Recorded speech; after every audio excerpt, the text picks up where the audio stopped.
as DISA is beginning to build what we're calling a sort of transport and computing core, I know you all know very much about the transport upgrades that we're doing. We're adding, if you will, virtual data centers, if you will, global virtual data centers across the globe for coalition information sharing and computing. That coupled with the upgrades to the transport will at least, again, we see it as providing a solid foundation as we begin to build on the model. And so this is a beginning node, if you will, of what it will look like, but as we lay that footprint and the services that we will offer to our customers. This is our initial footprint where we're looking to put 6 nodes globally by FY18. You'll note that we're really looking, again, one of the things we recognize as we've been working with the combatant commands is that it's very necessary to have a centrally managed infrastructure, but to leave it agile enough so that the combatant commands or the users or at the tactical layer, they're able to execute in a decentralized manner. And so we're working toward that.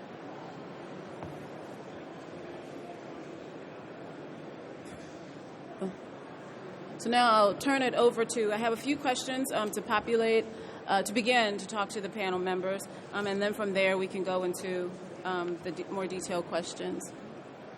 So the first question, I'm dividing my questions into two sets. The first one has more to do with as we're building MPE, because we are very much in the beginning stages of building MPE. And in the spirit and context of JIE, as you know, we've really been particular to not try and create new programs, to create new things, but to leverage the programs that we have, leverage the assets that we have, leverage the technologies that are out there in order to bring this concept together. We've merged, if you will, not just our coalition partners, but we begin to look at also our federal partners, because we recognize that others of our federal partners are also dealing with our coalition partners in other contexts. So we begin to merge and meld together our capabilities. So with regard to design, I'll ask some specific questions about design, and then I'll get to the employment, which I think the combatant command representatives and services representatives here can tell you more about how they would like to employ it. So my first question is to you, Tom Lamb, with regard to the building of the architecture. Could you talk a bit about, the agility that you're using or the agility that you're building into the architecture? Thank you for the questions, Angela. The first question is essentially what kind of technology we're using. So we always answer into 3 things: virtual, virtual, virtual. We virtual the data centers, we virtual the network, and then also we virtual the desktop infrastructures. And that really allows us to be able to provide mission enclave on the fly and very, very agile. Once you're done with that mission enclave, you can always bring it back to the resource and as a resource pool. And then again, missions happen again, you can do it again. And it's just a matter of minutes to seconds instead of several months as we do in the past. Now, with regard to security, can you tell us about how you're applying security in the architecture? There's the current designs right now is that we do security from both logical and separations as well as a virtual separation. You cannot go through between mission enclave. You got to go all the way out in order to get back in. And right now we use as our 1900 the routers that we go into for encryptions, and that's what we do. Thanks. I'll move on from the actual build and move into the actual employment of it. Tom, would you like to talk to us about the challenges that you're having from a policy standpoint? Are you having any challenges from a policy standpoint as you're considering how you're going to bring out this big architecture for everyone? That's a very tough questions that you ask. Thank you, Angela. The policy that we have right now, it needs to be changed and adapt and modify in order to support the fast requirement that we have. In the past, it could take weeks or months in order to get the policy, the process through in order to make it happen. Working between the duty CIO and the joint staff, we are looking at the streamlining process, streamlining in both ways, streamlining in approving of fielding of certain capabilities, but at the same time looking at the streamlining the approval process so that the commanders out there do not need to go back to either duty CIO or joint staff requesting every time they need to put up a mission enclave. Thank you. I'm sure that's refreshing for you to hear, Lori, as an architect for CENTCOM, and also for you, Matt, for Navy. Do you have any particular challenges that you'd like to share with regard to, again, your ability to move quickly to be able to support your commands? Sure. What I would say and add on to that is when we look at the processes and we look at the policies, a lot of those items have been around for many, many years, and technology is moving forward rapidly, leap bounds compared to those items. So when you heard, for those of you that listened to DoD CIO, Mr. Howerson's talk, he mentioned about having an ever evolutionary type capability. And I think we need to culturally shift to that type of metaphor so that we could actually move forward. And from a technology standpoint, I think that from a mission aspect, we need to move very rapidly. We need to be very flexible and very adaptable so that we stay in front of our adversaries. And moving to software-defined everything from the desktop back to the data center and the network between the two will help give us that flexibility, and it will also help with automation, having simple, secure type solutions that are repeatable so that we can deploy rapidly, and that we don't necessarily need a huge. We need to be able to work. We need to be able to work with our components, and our components need to be able to operate these items. We shouldn't be trying to develop solutions that require heavy lifting from engineering support to actually be able to use them, where you need a rocket science to be able to operate them.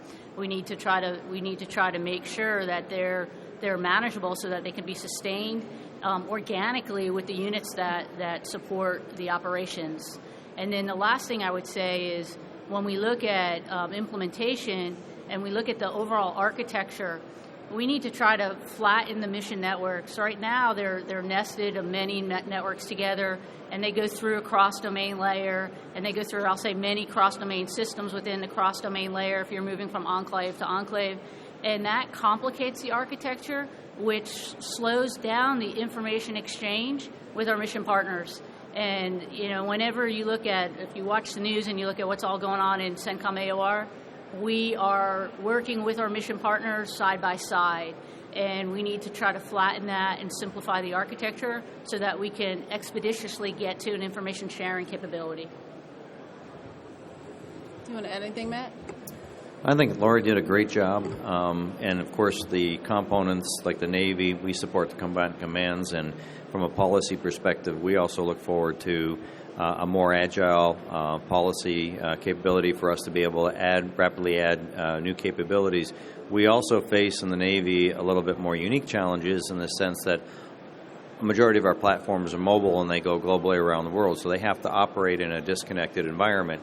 And a lot of times, implementing things at the enterprise with centralized management and centralized policies doesn't necessarily allow us the agility to move very quickly on the ship. So moving forward, we're looking forward to working with the same concepts of virtualizing the data center concepts on ships and allowing us to rapidly stand up virtual enclaves to work with our mission partners as we need moving forward. So not only do we have the policy challenges, we also have the challenges in the highly contested environment that we deal with. And so we're looking forward to the more streamlined efforts, both from a policy perspective, a technology perspective, and an implementation perspective. Okay. I'm going to move, again, as I talk more about the employment. I'm interested in hearing from you how What's your expectation of enterprise? Exactly what would you be looking for the enterprise to be able to provide you to help you in meeting your missions? You can go, Mark. I think Mark can. Do you want to answer that, Mark? We'll go Mark. Sure. What we've noticed over the years is as we've evolved through Centrixes and Centrix networks, they're very, I don't want to say stovepiped, but they serve their own purpose for their own requirements. And what we've wanted to do is, and we got very excited when DISA stood up the Common Mission Network Transport, was a way to integrate these separate networks that were serving a single enclave into a multi-enclave transport. And so we were the first COCOM to kind of set up and say, use us as a pilot. So we set up the first CMNT sites between Oahu and Korea and Japan, tested them out. They worked very well. So we were able to do an enterprise approach to our coalition network transport. So that was one piece that was really good. Another piece that we tackled was on the U.S. user's desk, they would have to have multiple terminals for every enclave that they worked in. So if you were working in Centrix Korea, Centrix Japan, Centrix CMFP, Centrix Five Eyes, you might have 5 or 6 terminals on your desk to do your job. So we've been really pushing hard for a multi-enclave client that consolidates all those into a single virtual desktop client where you can log in and get to whatever enclave you need to do your job at the time. We have about 1,200 users in our headquarters building. We're slowly building that up so that almost everyone in that headquarters building will be able to do that. So when an exercise kicks off or a real contingency kicks off, everyone will have the capability within the headquarters to participate and find the information that they need. Yeah. Hey, thank you. Good day, everybody. My name's Mike Richards. I work in the Joint Staff J6. And I must say I'm a little intimidated today sitting up here with all my technically minded colleagues. I am an operational requirements manager in the Joint Staff J6. And the reason we're able to sit up here today and have this kind of conversation and present a diagram like this is the results of 5 years of work that has gone into laying out what we're talking about when we talk about mission partner environment. For those of you that may not know, the mission partner environment, MPE, was born out of the lessons learned from Afghanistan and the Afghan mission network. There, based upon the operational requirements and the needs of the commander, a federated mission network was formed up to improve the way we shared information there and obviously greatly increased our effectiveness of operations with coalition partners in that theater. In 2011, the Joint Staff J6 was given the task to evolve what was then called the Future Mission Network. All the standard DoD documentation was then put forth, which defined the operational requirements, working very closely with DISA, DoD, CIO, combatant command reps, service reps as well, to make sure we got the operational requirements defined correctly. And so then, as a consequence of that, the other conversations continued, and the results are some of these things and of products and solutions that we're able to talk about and see today. If I could sum up mission partner environment in 3 terms, it would be mission, partners, and commanders. First off, the mission. What is your mission? And what is the political will of the coalition that is formed up around that mission? Because that is going to be your foundation of trust and the policies that you lay in place for that particular mission enclave to share information. The next element of that is the partners. The partners are going to come to the fight, many of them with very credible capabilities, and they are going to want to use those capabilities and not be told that here's our U.S. solution, use this. And so we have to be prepared to be able to connect those partners to whatever it is that we create.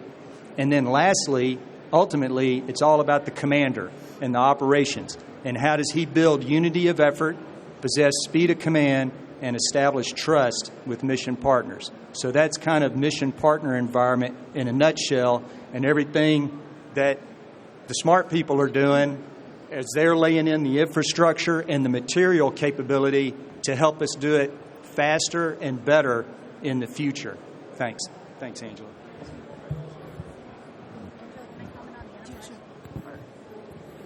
I'd like to comment on the enterprise. What do we think about enterprise?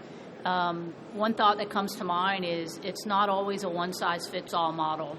And when you look at the enterprise, you have a garrison-type enterprise office setting. You have a regional, which is doesn't necessarily have the terrestrial fiber in place. And you actually have tactical, which gets into more of what Matt was talking about with having connectivity, not having connectivity, the size of the bandwidth, and everything like that. So I think there are also commonalities in enterprise, and Mark hit on some of them. When we look at a desktop infrastructure, and having an agile virtual enclave where you could access multiple enclaves from a single pane, that's something that can be used pretty readily across the way if the need is there, the requirement is there. But when we look at enterprise services, and we talked about centralized managed, decentralized execution so that we can move to support operations, the speed of operations, that's critical. And that I think we should have an open mind that there would be potentially more services that might be perform the same functionality but would be different. And one example of that would be chat.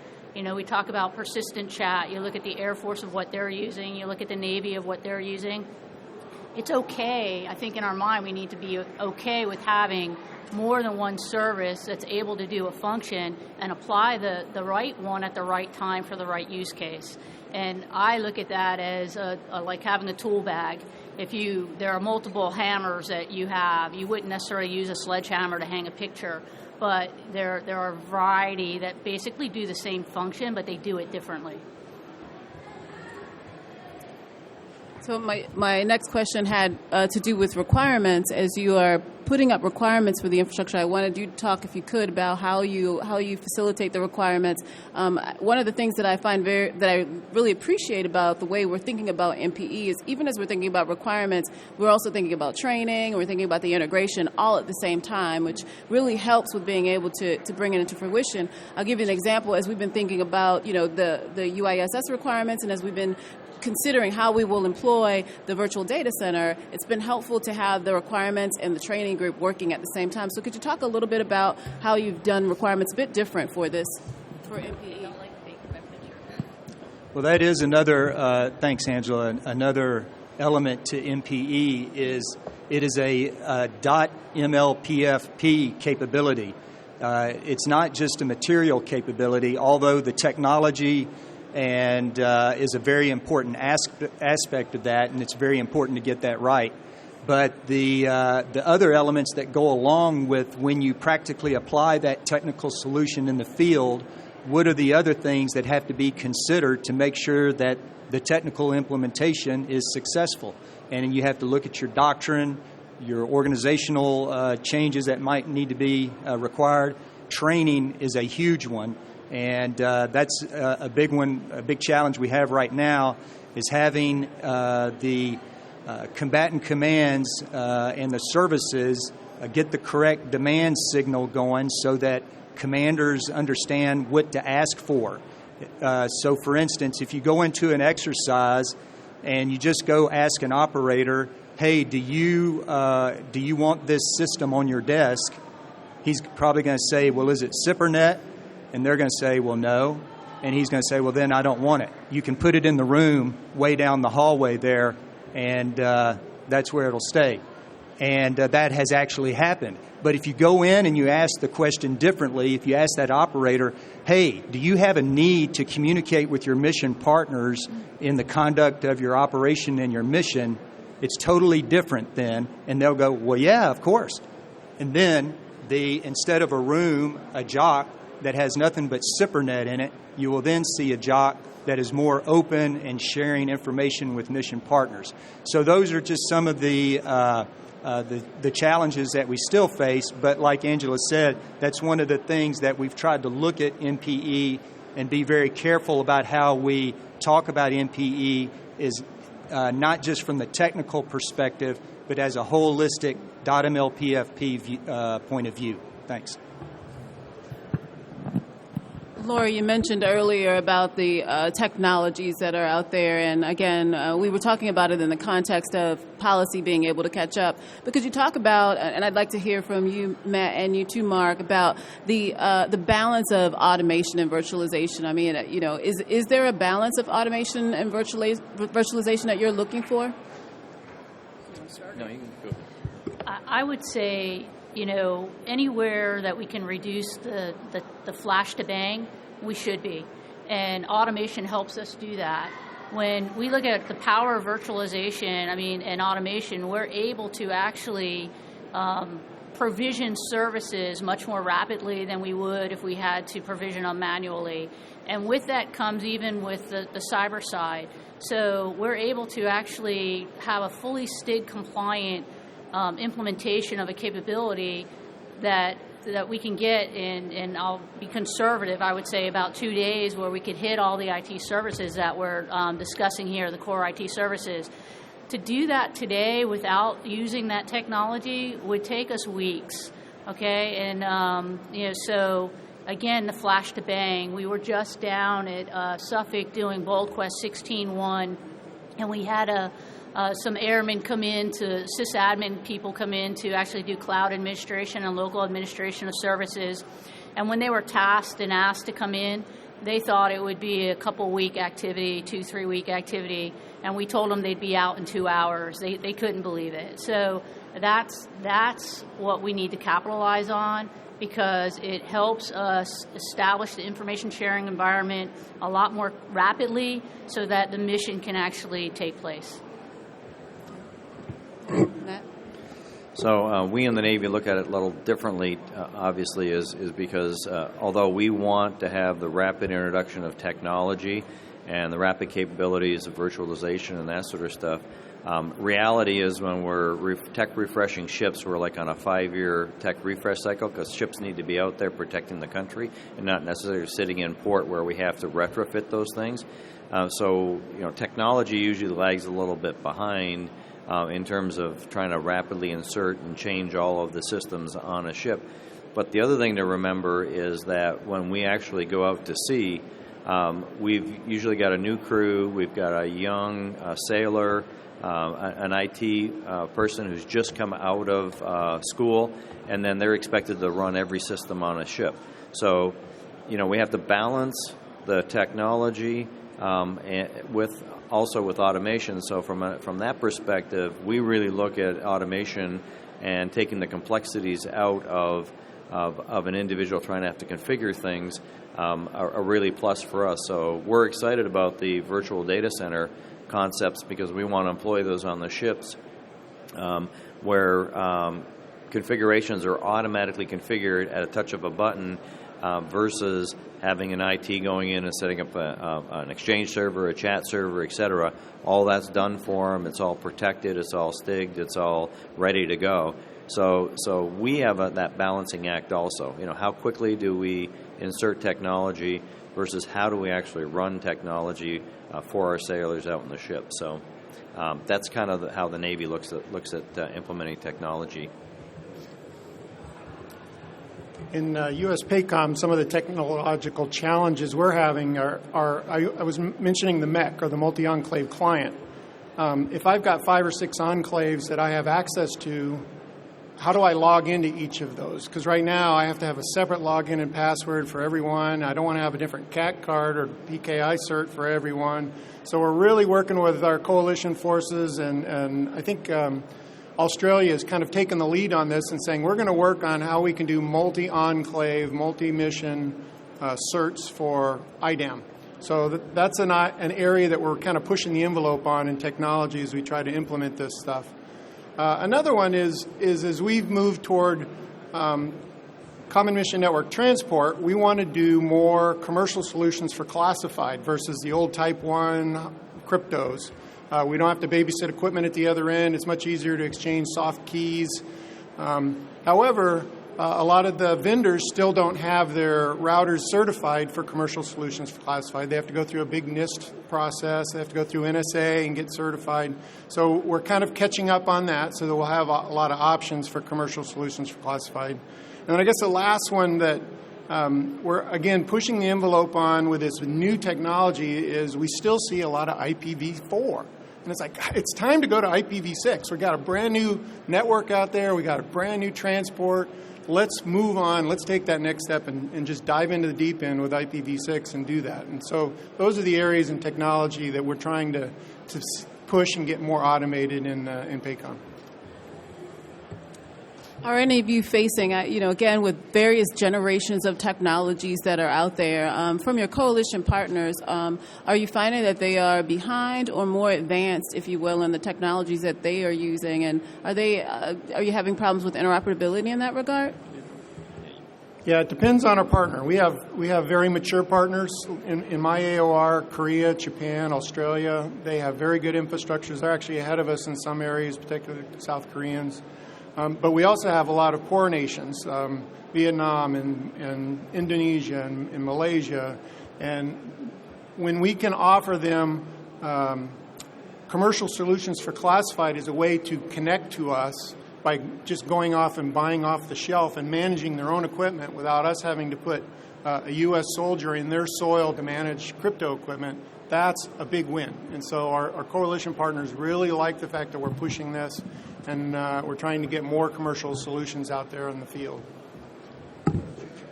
And so just as Mark was commenting on the technical aspects of partner capability to participate in an MPE, there's also the cultural aspects.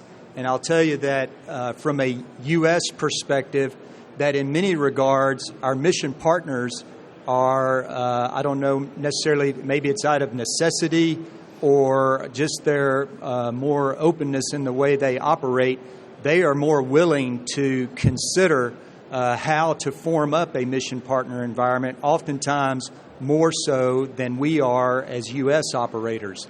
A lot of times we are wed to the SIPRNet in the conduct of our operations, and that constrains the ability of our commanders to operate with coalition mission partners. So that is another aspect, not just the technical piece, but also the cultural mindset piece of us within the United States with how we view our networks and our ability to connect and protect. Either one of you want to say anything? The only comment I would make is, when we look at interoperability and information sharing, we often focus on the physical components, network to network, or service, IT service to IT service. And ultimately, we need to almost get away from that and go from net-centric to data-centric and go data to data. And I think that's an area that is further out beyond our reach a little bit right now, and that progress is being made, but like IDAM is a longer lead item. And I think as we move forward, we like small wins, take little wins as we can go. Every step forward is a win.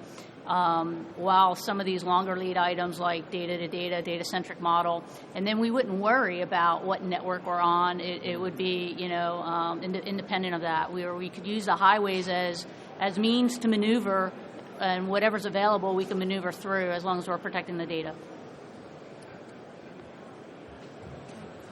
Those are all the questions I have. I want to give you an opportunity if you want to go through and say some last words, see if each of you can do that before we would get questions. We're real excited how we're all working as a team. So CENTCOM is doing some fabulous work on virtual data center. We're kind of doing the end users with multi-enclave clients. We've got the DoD CIO office and J6 helping us all work together as different COCOMs focus on different technologies and different solution sets. So it's this team here has been really good. We've been working together, I guess, for about 2 or 3 years now. I'd just like to add from a Navy perspective, we've had to, for the last 15 years, set up our own infrastructure to be able to communicate from our ship to our shore to our coalition partners, and that's a huge investment because of the fact that there hasn't been a enterprise mission partner environment information system available.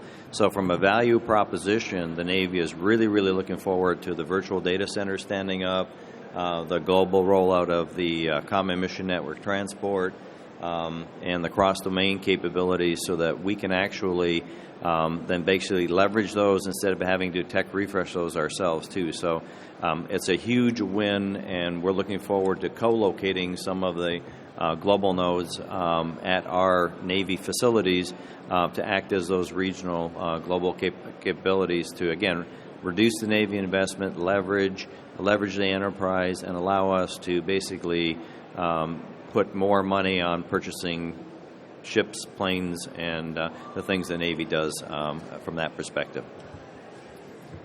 I would like to say thank you for having us here to discuss these topics, and that the synergy that we have across the team, you have cross-COCOMs coordinating, you have DoD CIO and Joint Staff, you have other SysComs like with SPAWAR, you have other agencies like DISA and NSA and folks like that. We have industry partners with, I'll say, great technologies and innovation to move forward, that we have the opportunity to really capitalize on a cultural shift where we can reach a culture of connectiveness, and that when we look at our mission set from a combatant command perspective, we want to have that culture of connectiveness with our mission partners so that we can exchange information to meet our end objectives, and it's critical in doing so, and that we're really able to do it today with technology, but it's the rest of the .mil PF that needs to support our ability to incorporate those capabilities rapidly so that the warfighter actually gets the capabilities that they need to be successful. Yeah, since we're at a cyber operations conference, one of the things that as we consider the mission partner environment, it is going to require commanders to balance the need to know with the need to share. And cyber security, cyber defense is going to become, or it already has become, part of the operational risk management of our commanders, particularly on how we establish and build these MPEs, and trust among our mission partners is going to be a critical factor as we continue down the road with our MPE implementation and the stand-up of the mission enclaves and all the hard work that these folks have done to get us on the cusp now of some real material implementation so that we can really do things a lot more rapidly and more efficiently and more securely as well. Tom. Well, thank you for having us here today. We all know that the last 15 years or so, we no longer fight by ourselves. We fight with the coalitions and mission partner. Again, I'm going to use the word fancy technology is really not about technology, but about mission, support the mission, more efficient, more effective, and more importantly, it's more secure. So that's what we're trying to do here. Realizing that policy, which is need to be taken a relook at and works that so that we not hinder the process and allowing the missions to be going on, but rather providing the necessary so that we can have the mission partner and us sharing information in a secure way. Once again, really excited to be part of this talents team that's sitting here, and also some of those in the audience as well. So we have more time. I'd like to, if you all wouldn't mind, I'd like to allow industry to ask some questions. Does anyone have any questions for us? Please. Thank you very much. I love the presentation. This is a great slide. I really like this. The disclosure policy separation that comes out of the mission enclave. I'm sorry, we can't hear. Are you able to turn up his mic? Okay. Do this. Okay. Better? Yep. Yeah. The disclosure policy separation. Will that occur in the mission enclaves there? And if so, how is that going to be managed over here before it gets down into the, if you will, the national shared secret area for our mission partners. Yeah.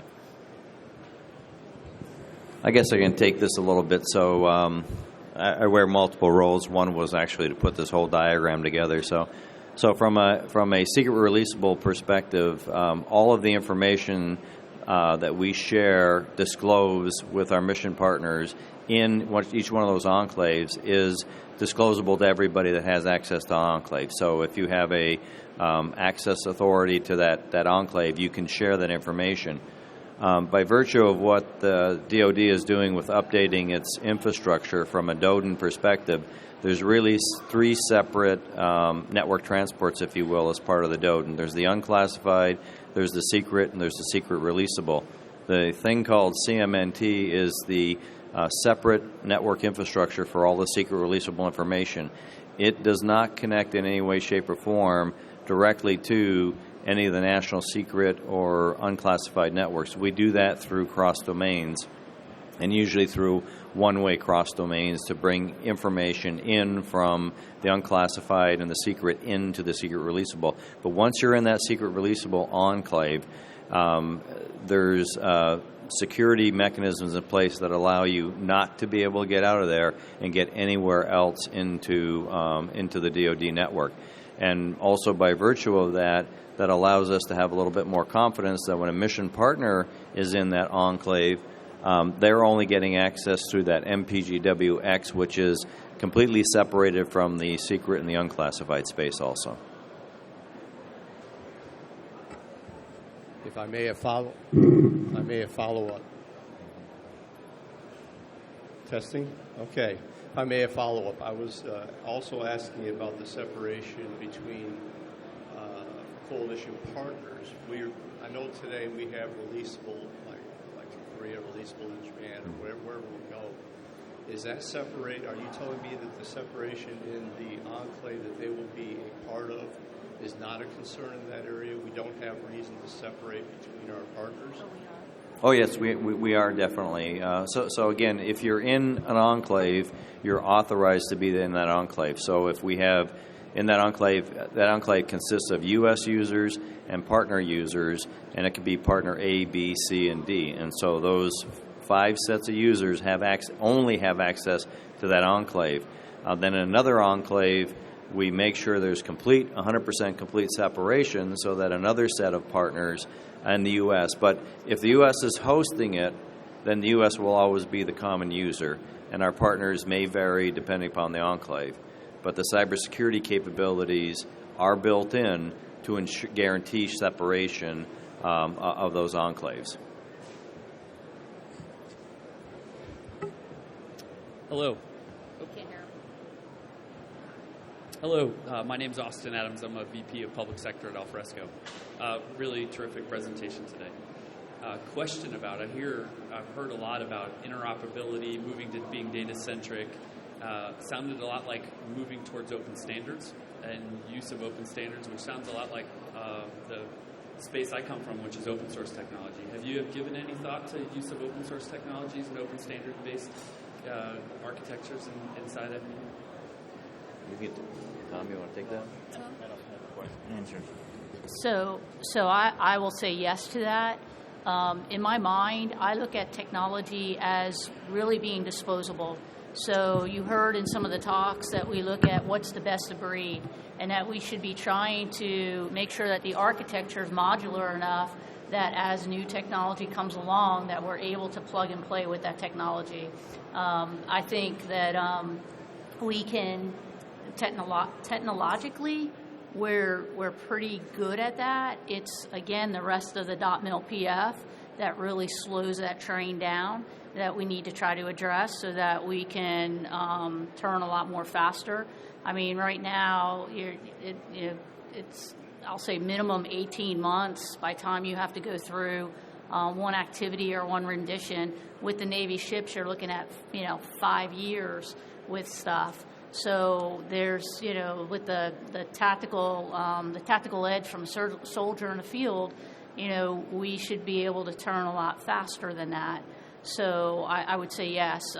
Proprietary capabilities are usually more costly, and usually you don't have as much agility with. You get bound into. So the more open, the better. The balance on that is the security. We need to make sure that we stay secure. So I'd like to comment on that too, if I could. Yeah, just real quick. One additional comment on the standards. We're doing mission partner environment things today. The technology that's being talked about up here about virtualization and all that's going to help us do it more rapidly and more efficiently. And this fall, during BoldQuest 15.2, that was in September-October timeframe, there was a federated mission network established using open standards in something that we call the joining instruction. And the joining instruction is a list of standards, open standards, that the partners can come to an event or a mission to with that set of instructions and understand how to federate into an environment and connect with U.S. assets to get some standard things like chat, email, voice over IP, and those types of things. So yes, open standards are a very important part of the MPE framework.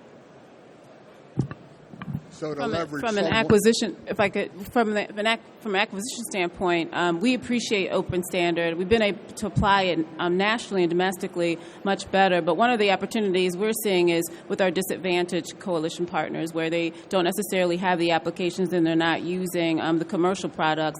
We see an opportunity to use open standard technology and applications in order to be able to provide services for both, for the entire enclave and for the entire COI. Community of interest. So to leverage somewhat off of the previous question, how will software as a network support your enterprise cross-domain services challenges?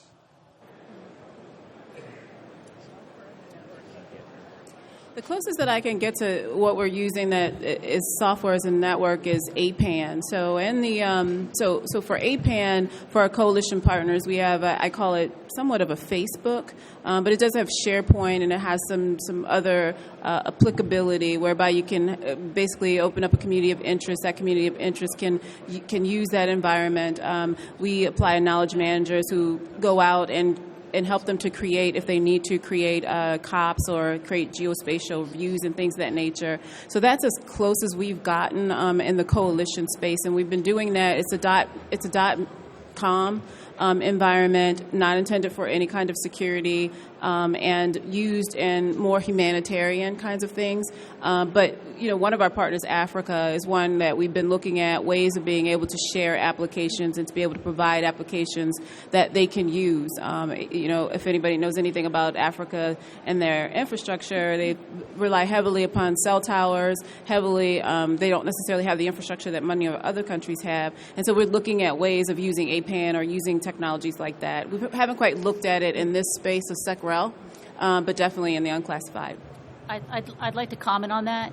So when we look at software-defined networking or software-defined data center or the virtual desktop infrastructure, I kind of think of it in different layers. So if we take a data center and you look at the storage, compute, and networking that's inside a data center, that's a pretty closed, small type space. It's one room. That's not going out over the WAN. That's not your network that takes you across the WAN.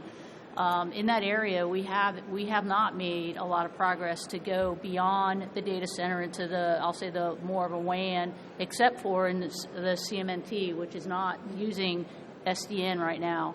So that's another layer that needs to be looked at. The challenge with that is the how you get from the data center to the desktop infrastructure and how you get beyond that. Everybody does it a little bit differently. It's not necessarily unified. So to implement that as a unified capability is a little bit more challenging without having to do some rip and replace. The other area where we haven't really gotten into is when you look at going across the cross-domain layer, going through the cross-domain layer. All of those cross-domain systems right now are pretty much physical boxes. And anything that's physical is going to be more labor intensive and more timely to actually do configurations of, because you have a human in the loop that actually has to go and touch the box. So I think there's also opportunity going into the future to take some of those and virtualize those, almost like we did with virtualizing some of appliances. That could be something in the future that gets virtualized. So there's growth opportunity there for that. Last questions. You got a push button? Do I have it? Garrett Wiseman with Titus. Thank you, everyone. I'm just wondering, we're talking about the balancing of the need to know versus what to share. We talk about enclaves and cross-domain. In those enclaves or enclave to enclave, is there a lot of cross-domain information sharing that goes on that could be enabled by some technology, or is it purely restricted into those enclaves, or is there a lot of information sharing that happens between different domains? There is Comments first. A couple of comments back, and let me take a quick response to that. First of all, the philosophy of MPE is that try to minimize the cross-domain as much possible. When cross-domain occur, you need to do as structured as possible, because we know, and we do well in the structure filtering versus unstructured. So, secondly, there's no cross-domain to cross-domain at this point in time. When you're in an enclave, you are in the enclave. We share information within the enclave, and that's the whole point of separation between enclave, right?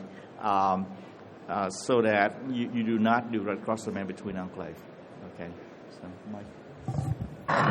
Well, I must say, I'm very happy to be up here today with my colleague, because we've had many discussions about cross-domain solutions and the need for that. And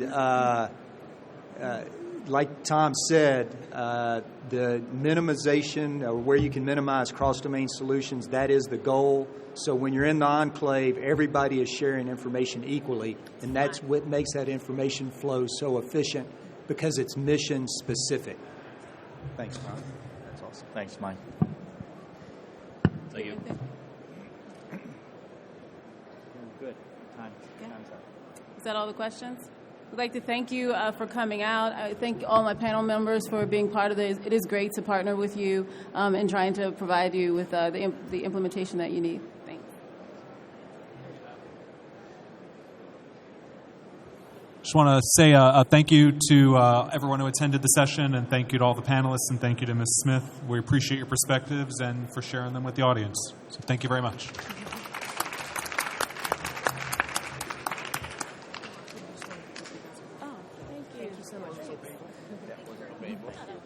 Everybody likes the picture. I left my question. Thank you. In the information sharing space I've been in before, they share a little thing. Have you thought about it? Lori Marshall. Hi. Okay. I do. Someone's been looking at a product I think that's true. I think it was developed by the government. Yeah, actually, we grabbed Philip Van Egan. Maybe research lab or something. Yeah, I don't. So TurTax, the product that we're working with. Okay. We're going to build one net for you. Okay. So they have lots of documents that release to the public, but they want to take out all the names of all the witnesses and Right. policemen, I've other been good. information, How about you? locations, and things like that. Right. And so, Yeah. if You've you're been here interested, all week? put you in touch with Yeah, we could. We've been trying to find the applicability in our space, but I think, on a larger scale, DISA might have it more so than we do. The one thing that PIX does is it actually allows you to assign various encryptions to the document. So you could actually, there's not a sort of on-off, right? It is a on, and then some people can see some of the document, more of the document, others can see more of the document, others can see more of the document. so you are doing some kind of So it's been brought to me. I'm in the thinking now that I don't want to do full solutions like APAN. I wanted to do more commercial products where I could do a plug-in. So I asked them to go back and develop something that looked more like a plug-in. They brought it back, and I still don't. Again, and I'm still trying to find the applicability in the unclassified space. They're becoming more of the folks that want to use the .com, but have some kind of security on top of it because they're sharing with police departments and and local governments. So we've been looking at it. We're a little ways from it though. But yeah, definitely take a look at that. Particularly if it offers. Do you have a card, or you want to send me an email? Take a picture of it because actually I left my cards over there. Oh, there you go. All right. This is my cheap way of breaking news. Oh, okay. Sure. I'm Joe Middle, the Deputy J6 in South Carolina. Oh, okay, yeah. You look familiar. We're coming down to see you, right? Is it? We're coming down the first. We're really interested in one thing. Oh, good, good. We're arm wrestling with the Bison first. Oh yeah, I heard that. Yeah, so. Whenever this one has 5 boxes on its desk. Yeah, I know. So you're interested in the one network, just the Wayne. One. Oh, okay. And if Bison's a solution, then we have to defend DIA or our will. Okay. That's not your job. Yeah. Well, yeah, let's talk about that because the other piece about this information with coalition partners is we still have the FDO,